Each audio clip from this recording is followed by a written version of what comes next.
6 വർഷത്തിനിടയിൽ top singer വേദിയിൽ ഇതുവരെ സംഭവിച്ചിട്ടില്ലാത്ത ഒരു അപൂർവ നിമിഷത്തിനാണ് പാട്ടുമത്സരവേദി ഇന്ന് സാക്ഷ്യം വഹിച്ചത്.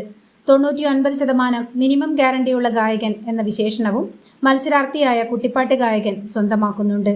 ടോപ്പ് സിംഗർ വേദിയിൽ കഴിഞ്ഞ 6 വർഷമായി ഇതുവരെ ആരും പാടാത്ത ഗാനവുമായി എത്തി മെലഡി റൗണ്ടിലെ പ്രകടനത്തിലൂടെ വിധികർത്താക്കളെ ഒന്നടങ്കം വിസ്മയിപ്പിച്ചിരിക്കുകയാണ് സെബാമോൾ.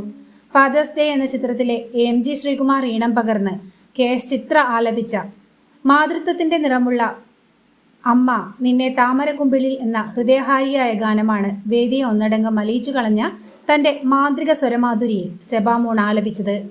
കളിയും ചിരിയും ഒക്കെ ഉണ്ടെങ്കിലും അവൻ പാടുമ്പോൾ ഭാവാത്മകതയും ശ്രുതിശുദ്ധതയും ചേർന്ന് 99% മിനിമം ഗ്യാരണ്ടിയുള്ള ഗായകനാണെന്നാണ് ആര്യൻകുട്ടനെ MG വിശേഷിപ്പിച്ചത്. കുന്നത്ത് സൂര്യൻ ഉദിച്ചതുപോലെ തമ്പുരാട്ടി ചന്തമുള്ള പാട്ടുമായി താരക്കുട്ടിയും പാട്ടിന്റെ കുട്ടിക്കളിച്ചന്തം വിരിയിക്കുന്ന ഡ്യുവറ്റ് റൗണ്ടുമായി ഐറിസ് ആൻസെറ കോംബോയും പാട്ടുവേദിയിൽ രാഗവിസ്മയങ്ങളാണ് സൃഷ്ടിച്ചത്.